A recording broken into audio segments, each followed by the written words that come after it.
Okey, baju ni ialah baju saya ketika saya keluar daripada rumah kebajikan masyarakat saya dulu. Ni baju baby.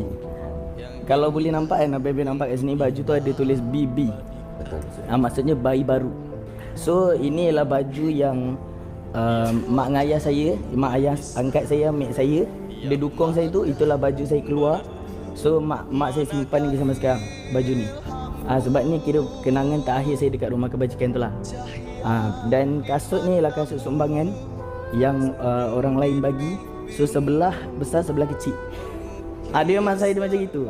Saya tanya, kenapa saya sebelah besar, sebelah kecil? Lepas tu mak saya kata, ini memang sebab sumbangan kan. So orang bagi. Macam tu lah. Ini cakap lebih sikit nangis ni. Alah, gabut je. Dah bergigil-gigil lah. So benda ni so benda ni saya simpan sebagai satu, orang kata, the only kenangan saya yang saya ada waktu saya duduk rumah kebajikan tu.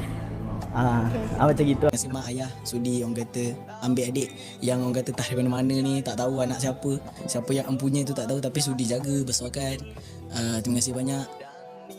Daripada orang yang tak tahu ataupun tak tentu asal usulnya ni, adik nak ucapkan semoga mak ayah diberikan syurga yang tertinggi oleh Allah Subhanahu Wa Taala, diberikan usia tua yang lapang, tenang, sihat, akal, fikiran, jasad, jasmani, rohani semua sihat insya-Allah.